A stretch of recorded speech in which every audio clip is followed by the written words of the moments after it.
ที่ 17 เดือนพฤษภาคม พ.ศ. 2568 เป็นวันที่ 16 ที่ข้าพเจ้านายอัครชัยทาสี รหัส 361 ขอถวายเสียงสวดสาธยายพระสวดพระปริตรและมนต์ต่างๆขอถวายเป็นพุทธบูชาธรรมบูชาสังฆบูชาอาจารย์บูชาแด่ครูบาอาจารย์ทั้งหลายขอข้าพเจ้าจงตั้งมั่นมีสติระลึกได้มีสมาธิจดจ่อในอักขระพยัญชนะในบทสวดมนต์อย่างต่อเนื่องด้วยเถิด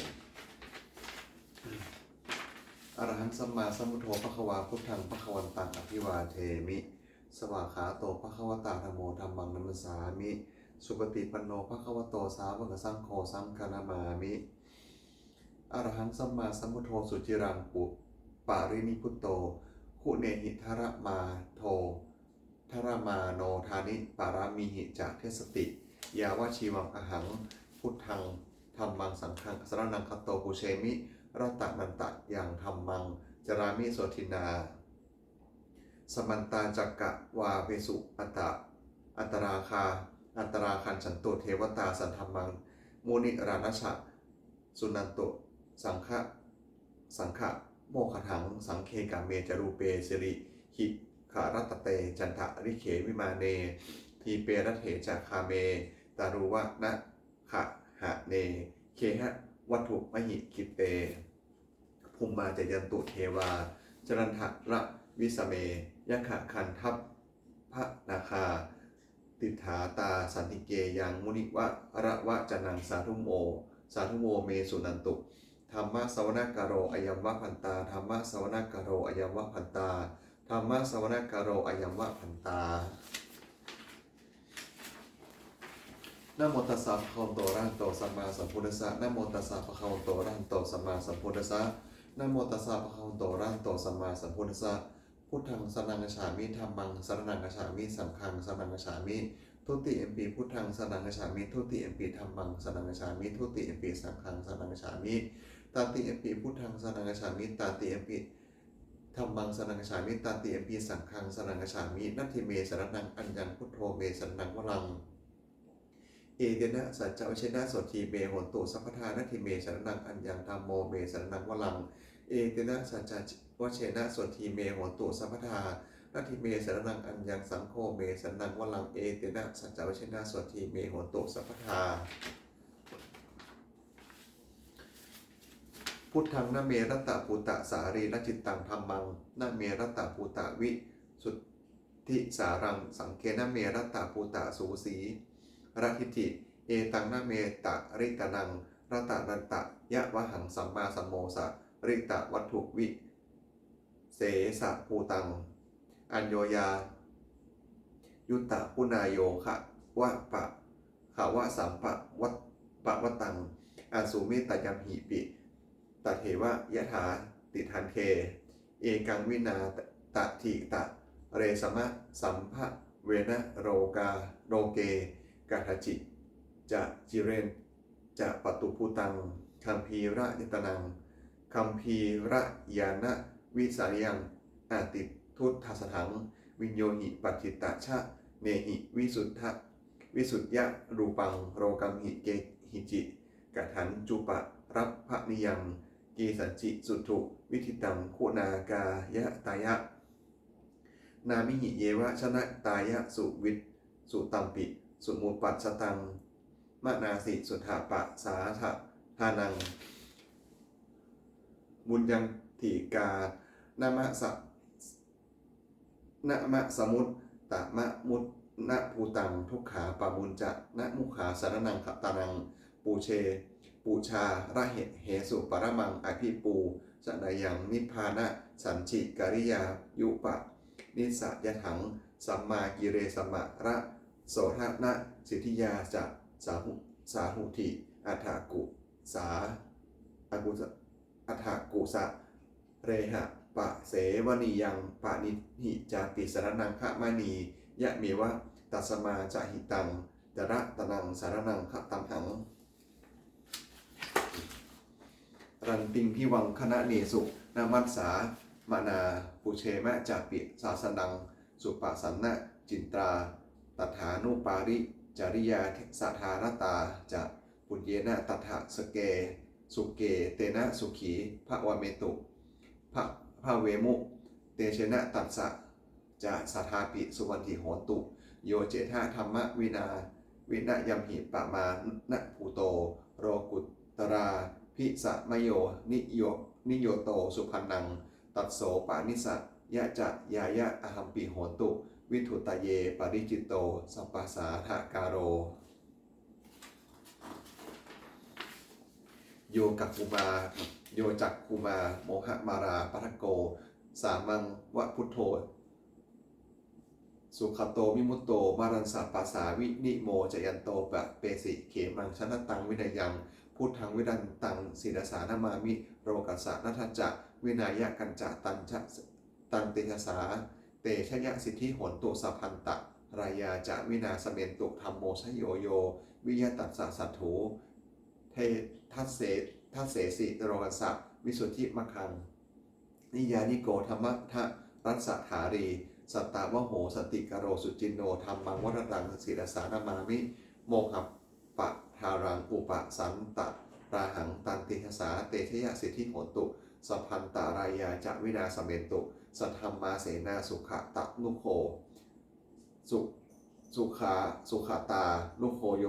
โรกัสสะปะปูปะกิเรสะเชตาสันโตสยังนิสันตินิโยสักโกจะสวากขาตะตัมมังวิถิตังการโติสังฆังวินันตังศิรสานามามิพุทธานุพุทธังสมาสีรัติถิงตันเตหสาเตชยาสิทธิโหนตุสัมพันตะรายาจะวินาสเมนตุนะโมอรหันโตสัมมาสัมพุทธัสสะมเหสิโนนะโมอุตตะมะธรรมัสสะสวักขาตัดเสวะเตนิทะนะโมมหาสังฆสาปิวิสุทธาสีรัทิติโนนะโมโอมาตายยารัตสะรัตนันยสะสาธุกังนะโมโอมะกันติตัสสะวัตถุตายัสสปินะโมกรัมปะภาเวนะวิคันจันตุอุปัทวานะโมการานุภาเวนะสุวันติโหตุสัพพทานะโมการันสัตเตเชนะวิหิมหิโหมิเตชวา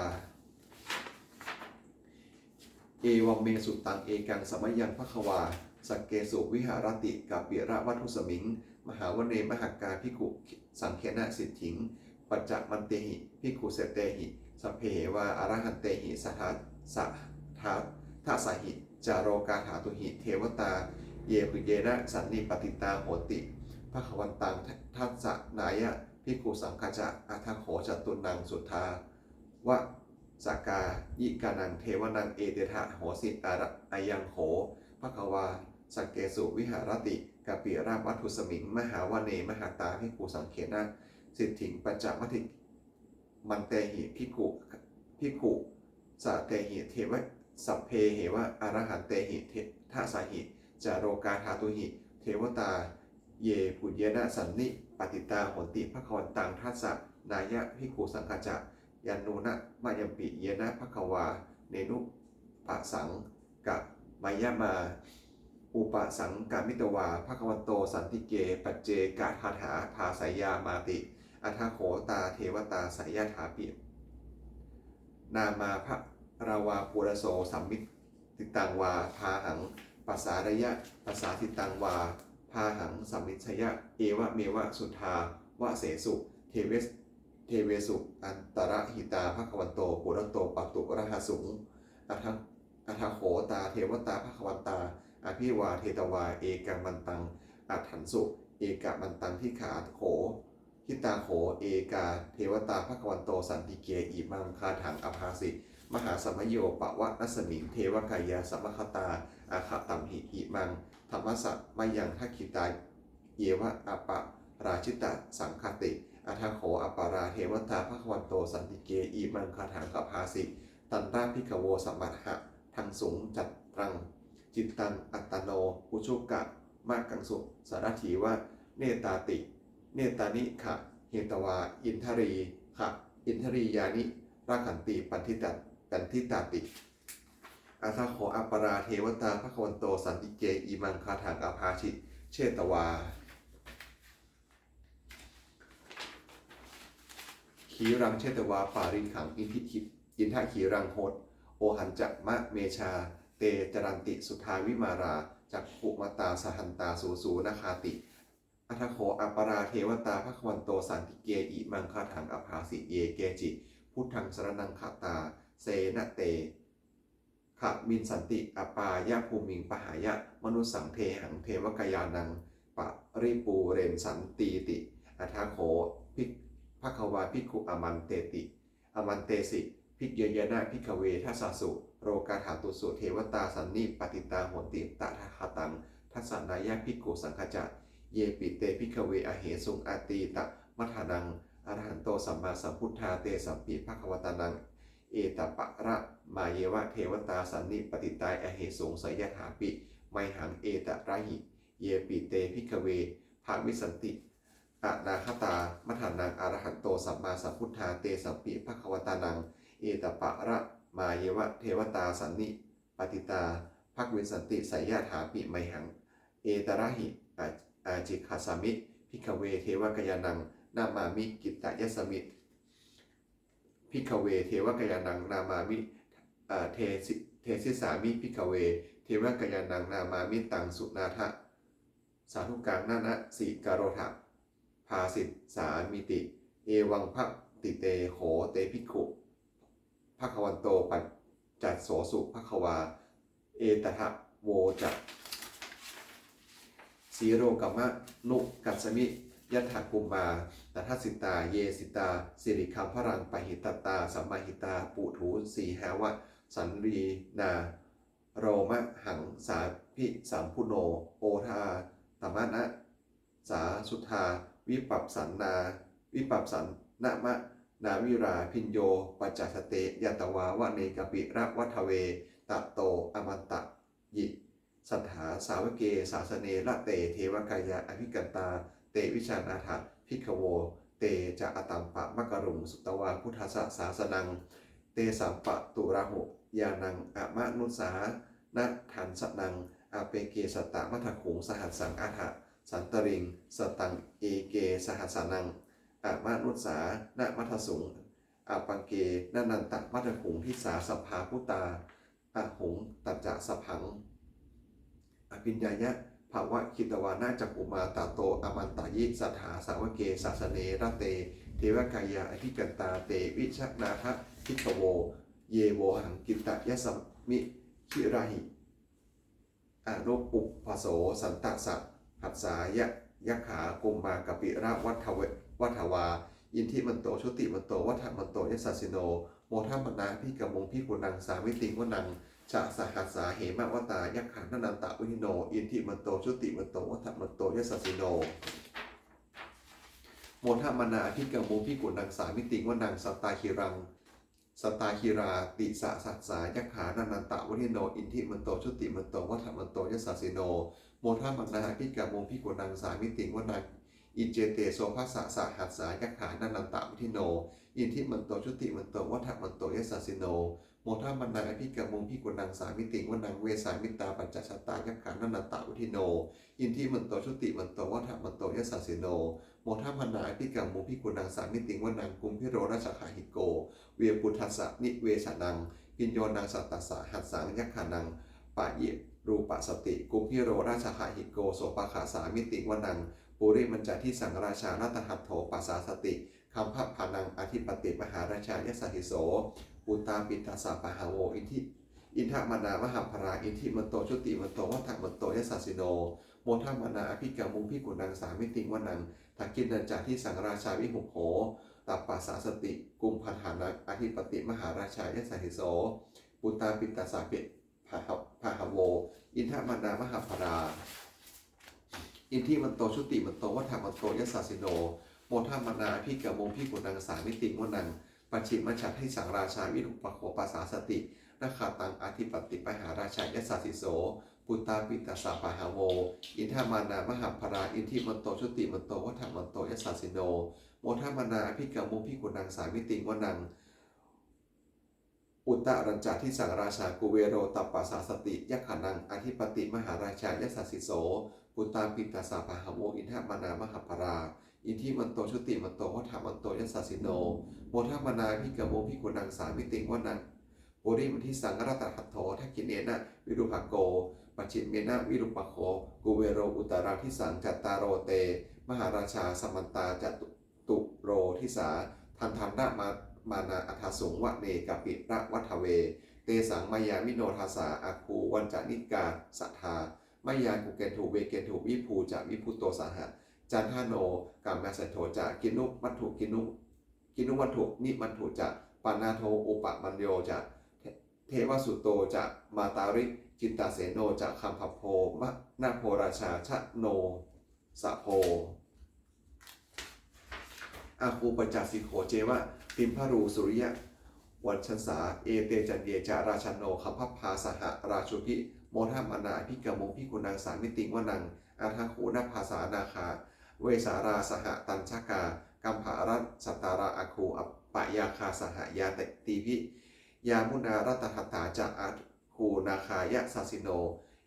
อเวเอราวันโนมหานาโคโสปัขะสามิติงวนังเยนคาราเชสหาสาหานันติทิพาทิชาปิปักขีวิสุทธจักขุเวหายาสาเตวนะมัชฌิมาปัตตาจิตราสุปันนาอิติเตสะนะมังอาภายันตันหานาคาราชานามาสิสุปันนโตเขมมะกาสิพุทโธสัทหาหิวจาหิอุปะวิหารัญยันตานาคาสุปันนาสารณะมะกังสุพุทธังชิตาวิวชิหะรัตเถนะสุมูถุอสุราชิตาภัตตาโรวะสะวัเสเตอินทิมันโตยสาสิโนการกัญชามหาพิสมาอสุราเทนะเวคาสาเวปาจิติสุจิติจะมหาราโทนามุจีสหสัตตัญจะภริปุตตานังสัพเพเวโรจะนะมกาสันนาหิตวาภริเสนังราหุพัทธมุขาขมุงสัมมาโยธานิพัทันเตพิกุนังสาวิติงวนังอาโปจะเทวาปัทวีจะเตโชวโยตถาขมุงวรุณาเทวาโสโมจะยะสะสาหะสะสาสหะเมตตากรุณากายิกาอาคูเทวายัสสสิโนเทเสเตทัสสทากายาสัพเพอนันตะวทิโนอินทิมันโตชุติมันโตวัฏฐมันโตยัสสสิโนโมทมนาพิกมงพิกุนังสามิติงวนังเวทูจะเทวาสหารีจะอัสมาจะเทเวยามาจัตถูจัตทันสูปะนิสาเทวาจัตถมะคูปุรกิตาสุริยันสูปานิสาเทวาสุริยะมะคูปุรกิตานาขัตตานิปุรกิตวาอาคูมัทวะราหกาวสุนังวสโวเสโถสังโกปะคะปริทัตโทเทเสเตทัสทากายาสัพเพนันตะวัทิโนอินทิมันโตวัฏฐมันโตยสาสิโนโมทัมนาพิกมุพิกุนังสามิติวนังอาทาหูสหภาภุเทวาสหสาระมัคคิสิขาริวะอินทิคกาจะโรชาจะอุมาปภะนิพาสิโนวรุณาสหพัมมาจะอัจจุตาจะเอนะอเนชกาสุเรยะสุธิราอาคูวาสะวะเนเสโสเนสิโนเทเสเตทัสทากายาสัพเพนันตะวิทิโนอินทิมันโตชุติมันโตวัฏฐมันโตเอสสิโนโมทัมนาพิกมุงสามิติวนังสัมมนามหาสัมมนามนุสามนุสุปัจจุตมาคิทธาปัทุสิกาอาคูปะโนปัทุสิกาอาทาคูหารโยเทวาเยจโรหิตวาสิโนปราคามหาปราคาอาคูเทวยัสสสิโนเทเสเตทัสทากายาสัพเพนันตะวิทิโนอินทิมันโตชุติมันโตวัฏฐมันโตยัสสสิโนโมทัมมนาพิกมงพิกุนังสามิติวนังสุกากะรูมหาอารุณาอัตขูเวขนะสาสหะโอทาตะไคหาปะโมกขาอาคูเทวาวิจักขณาสัทธามัตตาหารัคชานิสักกาจะยัสสิโนภะนะยังอาคาปุปะชุนโนโยทิสาอภิวันสติเทเสเตทัสทากายาสัพเพนันตะวทิโนอินทิมันโตชุติมันโตวัฏฐมันโตยัสสสิโนโมทัมมนาพิกมุพิกุนังสามิติวนังเขมิยาดุสตายามาคัทกาจะยัสสสิโนสัมพิตการะมาเสถาโชตินามาจะอัสวานิมานะระติโนอาคูอัทาคูปาระ นิมิตาเทเสเตทัสสทากายาสัพเพนรันตาวนิโนอินทิมันโตชุติมันโตวัฏมันโตยสสสิโนโมทัมนาพิกโมพิกุนังสาวิติวนังสันเทเตเทวะนิยากาสัพเพนรันตาวนิโนนามันวะเยนะอคันสุงเยจันเยที่สาชะหะปาวุธะชาติมัคคิรังโอคะตินนะมะนาสาวังทักเขโมคะตารังนาคาจันทวังอาสิตาติตังสัมภมาปะระมัตโตจะปุตตาอินทิมัตโตสหสันนังกุมารโรติโสจะโสปะคะสามิติวนังสหัสธรรมาโรกันังมหาพัมมะพีติฐาติอุปันโตสุติมันโตพิสมากายโยยัสสาสิโสเทสันทะอิสราอาคูปัจเจกวะสวัติโนเตสัญจะมัชชิตะโตอาคาหาริโตปาริวาริโตเตจะสัพเพอภิกันเตสินเวเทเวสภามะเกมาราเสนาอภิกามิปัสสะกันหาสะมัทิยังเอทะทันหาทะพัทธะละเขนะพันธมัตถุโวสมันตาปาริวาเถระมาโวมิจัตถิตามิจัตจิตหะโกจิตังอิติตถะมหาเสโนกัทเสนังอะเปสายิปานินังตาละมหัญจะสารังกัตวานะเพระวังยะถาปาวุตสโกเบโข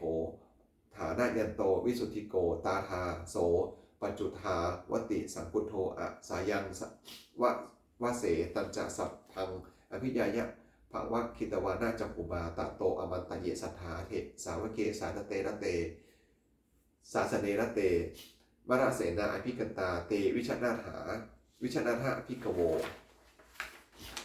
เตจะ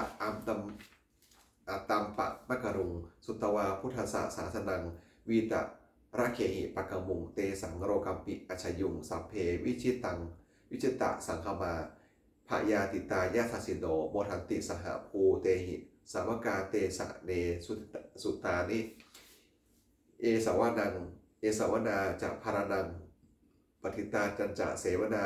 ปูชาจะปูเชนิยานังเอตัมมังคารมุตตมังปฏิรูปะเถสวะโสจะบุพเพจักตาปุญญาตาอัตตสัมมาปานิธิจะเอตัมมังคริมุตตมังพาหุงสัจจันจะสิปัญจะวินายโยจะสุสิคิโตสุภาสิตาจะยาวจาเอตัมมังคารมุตตมังมาตาปิตุอุปัฏฐานังปุตตะหารสะสังฆโหอนาคุราจะกัมมตาเอตัมมังครุวิตมังทานันจะพม่าจาริยาจะยันตการัญจะสังฆโหอานะวชานิกัมมานิเอตัมมังคารมุตตมังอารตีวิรตีปามัชชิปานาจะสัญโยโมอกอัปปะมะโถจะธรรมเมสุเอตัมมังคารมุตตมังขะราโวจะนิวันโตจะสันตุถีจะกตัญญูตากาเรนะธรรมสวรนังเอตัมมังคารมุตตมังขันตีจะโสวะจัสตาสมะนานันจะทัศนังกาเรนะธรรมสากัญชาเอตัมมังคารมุตตมังตะโปจะธรรมจาริยัญจะอริยสัญจนะทัศนังนิพพานะสัญชิกริยาจะเอตัมมังคารมุตตมังพุทธันสาโลกะธรรมเมหิจิตตังนัสสนากัมปติโอสากังวิหาสังเขมังเอตัมมังคารมุตตมังเอตาทิสานิกตวานะสัพพัทธะมะปะราชิตาสัพพัทธะโสทิงอาคันฉันติเตชะตันเตสังมัคคระมุตตะมันติยังกิจิวิตังอิทะวะหูรังวาสังเคสุวายังรัตนังปณิตังนาโนสัมมังอัตถิตถาตขะเตนะอิทัมปิพุทเถรัตนังปณิตังเอเตนะสัจเจนะสุวัติโหตุขะยังวิราขังอมตังปณิตังยะทัตมะคาสังกายมุนีสัมมหิโตเตนะธรรมเมนะสมันติกินจิอิทัมปิธรรมเมรัตนังปณิตังเอเตนะสัจเจนะสุวัติโหตุ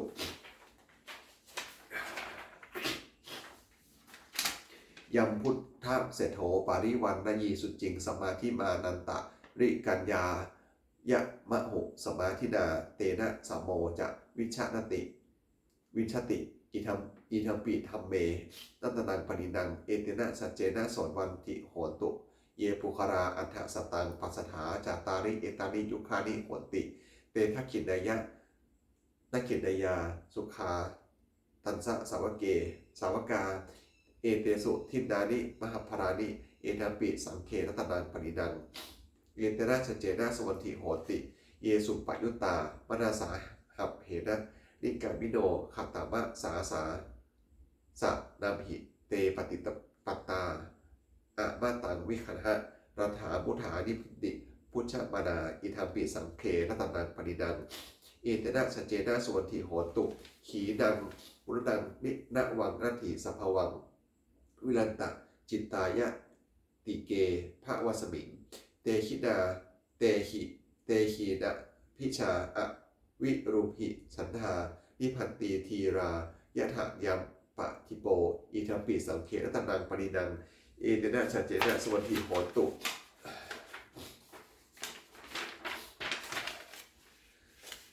อัตตาหเวชิตังสายโยว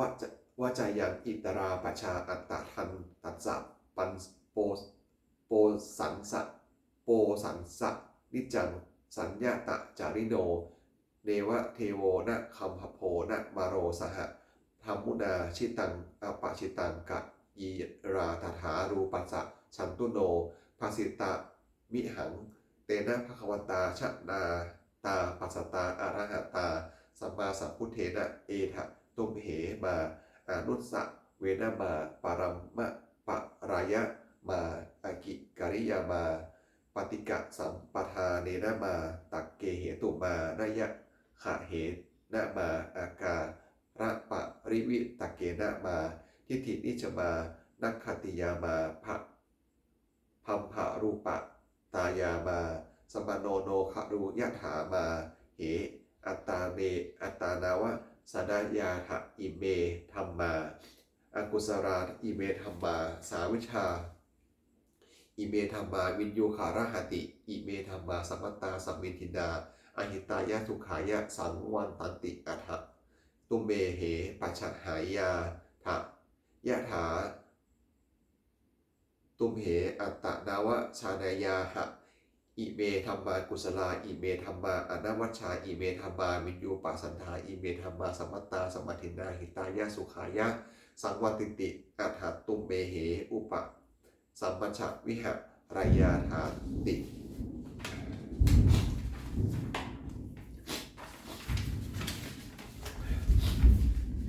อุปนิยติชีวิตะมะปะมะยุงชารูปะนีตัสสะนะสันติตานาเอตังพยังมรเนเปกขะมโนปุญญานิกายิราธะสุขาวหานิอุปนิยติชีวิตะมัมปะมะยังชารูปะนีตัสสะนะสันติตานาเอตังพยังมรเนเปกขะมโนโรกามิสังปัชเหสันติเปกโขโยทากายนะสังโยโมวจายะอุทะเจตสาตังตัสสะเปตสะสุขายะโหติยังชีวมโนปะกะโรติปุญญังธัมโมเหเวราคติธรรมะจาริงธัมโมสุจินโดสุขมาวหติเอสาติสังโสธรรมเมสุจินเดนะทุขติงขันจติธรรมจารีสัพเพสังขราอนิจชาติยะถาปัญญาปัสสติอัฏฐนิมินทติทุเขอาสะมะโขวิสุทธิยาสัพเพสังขราทุขติยะถาปัญญาปัสสติอัฏฐนิพันธติทุเขอาสะมะโขวิสุทธิยาสัพเพธัมมาอนันตติยะถาปัญญาปัสสติอัฏฐนิพันธติทุเขอาสะมะโขวิสุทธิยา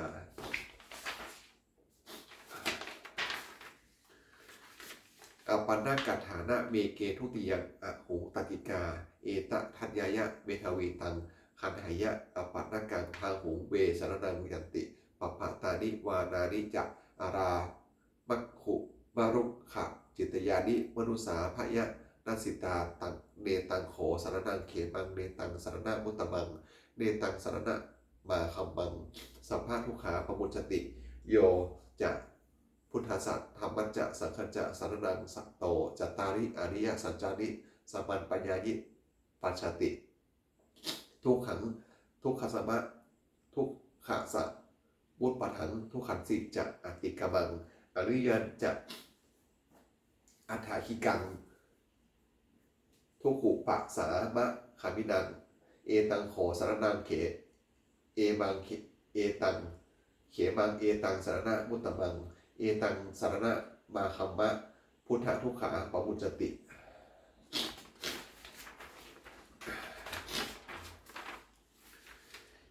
อติตังนานวะคามยะนัมปะติกังเขอนาคตังบุคคลไม่คำนวณถึงสิ่งที่ล่วงแล้วไม่คำนวณสิ่งที่ยังมาไม่ถึงยะถาตีตัมปะหิตนังอปัตตัญจะอนาคตังสิ่งใดล่วงไปแล้วสิ่งนั้นก็ล่วงไปแล้วและสิ่งที่ยังมาไม่ถึงก็เป็นยังมาไม่ถึงปัจจุบันนันจะโยธรรมังตถาตถาวิปัสสติอสังหิรังอสังกุปปังตังวิทามะนุภารูหเย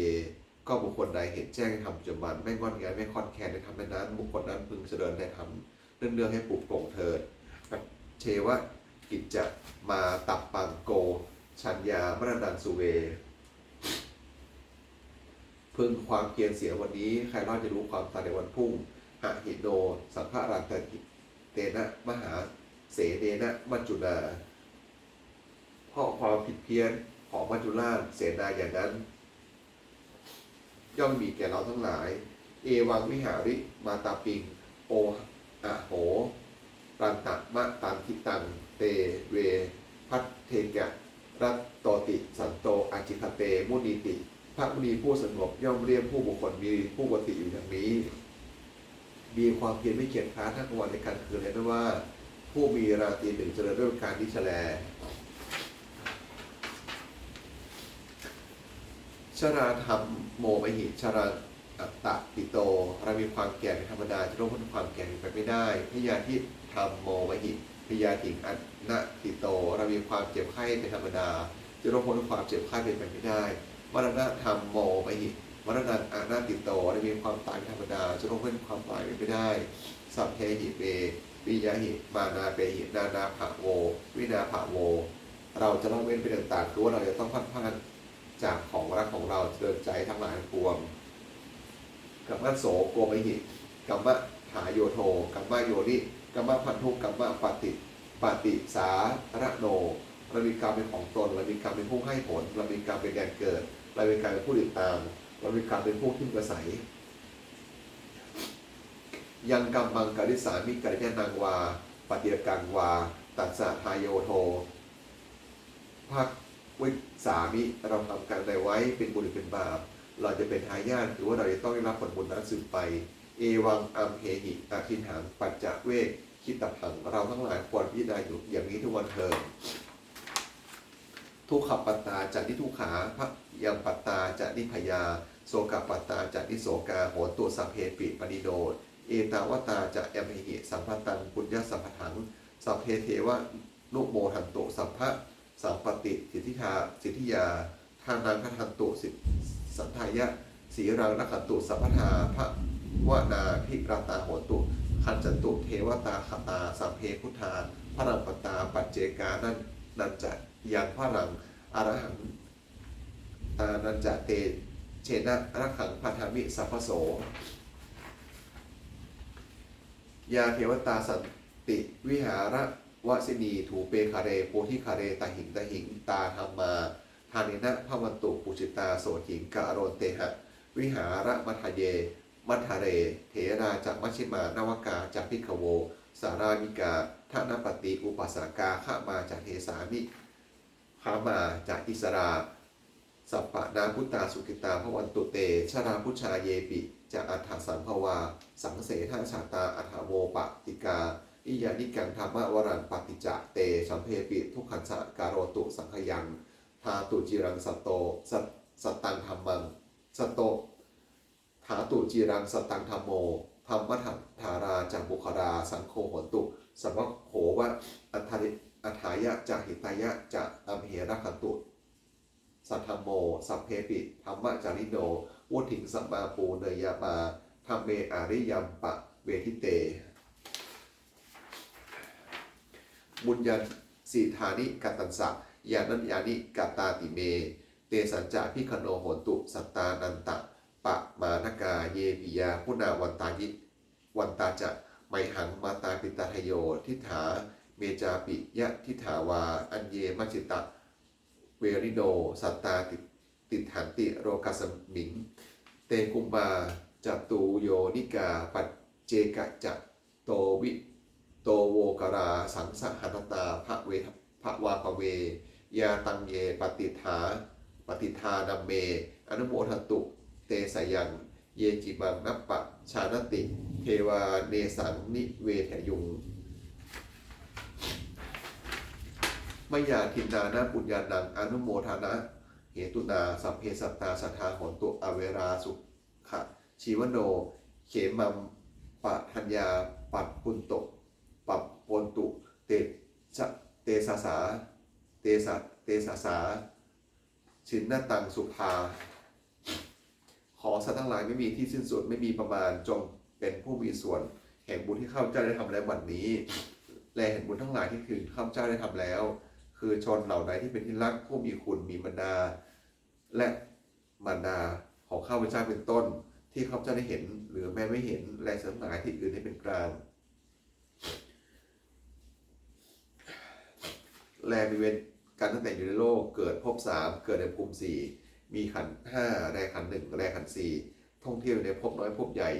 สัตว์ทั้งหลายเหล่านั้นทราบการให้ส่วนบุญของข้าพเจ้าแล้วขอให้สัตว์ทั้งหลายจงอนุโมทนาเองเถิดก็สัตว์ทั้งหลายเหล่านั้น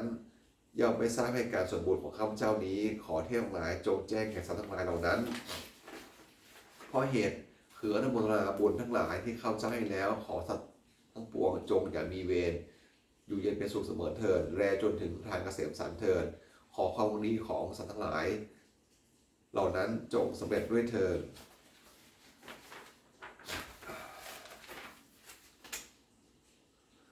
สาธุสาธุสาธุด้วยอนุภาพแห่งสัจจะอธิษฐานด้วยอนุภาพแห่งความเพียรและอนุภาพแห่งการบูชาพระรัตนตรัยด้วยการสวดมนต์สารยาสวดมนต์พระสูตรพระปริตและพระคาถาเหล่านี้ขอความสุขสวัสดีจงมีแก่ข้าพเจ้าในอากาศชัยทาสีขอให้ได้พ้นทุกภัยจากทุกภัยทั้งปวงและขอให้พระเจ้าเจริญทั้งทางโลกและทางธรรมขอเทวเทพทั้งหลายโปรดอนุโมทนาบุญในการสวดมนต์สารยายมนต์และธรรมะเหล่านี้เมื่ออนุโมทนามนต์แล้วโปรดอวยพรให้แก่ข้าพเจ้าและวัตถุมงคลพระ